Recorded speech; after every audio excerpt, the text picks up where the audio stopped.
რეკლამა უფრო ძველია ვიდრე გონია. ზოგს გონია რომ რეკლამა თანამედროვე გამოგონება. მაგრამ სინამდვილეში ის ძველი სამყაროს მემკვიდრეობა. ჯერ კიდევ ძველი წელთაღრიცხვით მე-11-მე საუკუნეში ჩინეთში კანფეტების გამყიდველებით ბამბუკის ფლეიტებით იწვევდნენ მყიდველებს. ეს იყო პირველი ვერბალური რეკლამა. წერილობითი რეკლამის ფესვები ეგვიპტეში ქალაქ თებეშია. იქ ნაპოვნ განცხადებაში, სადაც დამალულად რეკლამაც არის შეპარული. თუ მონა იპოვე, მოდი ჩემი ქსოვილების მაღაზიაში. რეკლამამ დღევანდელი ფორმით მუშაობა კი ინდუსტრიული ეპოქიდან დაიწყო.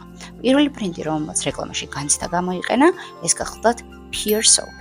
1870-იან წლებში მათ გააკეთეს რეკლამა, სადაც ბავშვი საპნიან ბუშტებს უყურებდა. ეს არ იყო მხოლოდ პროდუქტის აღწერა, ეს იყო განცდა, ბავშვობისა და სისუფთავის ემოციის. შემდეგ იყო Procter & Gamble, რომელმაც გამოუშვა რეკლამა, სადაც საპნის უბრალო თვისებების უკან ძლიერი გზავნილი იმალებოდა, სისუფთავე, ოჯახური სიმშვიდე და სიძლიერე. ეს იყო მომენტი, როდესაც რეკლამა უბრალოდ ინფორმაციის გადაცემიდან გადავიდა ემოციის გაყიდვაზე. და როგორც მაშინ დღესაც რეკლამა არ არის მხოლოდ პროდუქტის გაყიდვა, ის არის ემოციის შექმნა, ყურადღების მიქცევა და იდეის გავრცელება. გინდა იცოდე როგორ შეიქმნა ნამდვილი მარკეტინგი? გამოიწერეთ ჩემი არხი. აქ ყოველთვის დაგხვდება ღირებული მარკეტინგული ინფო.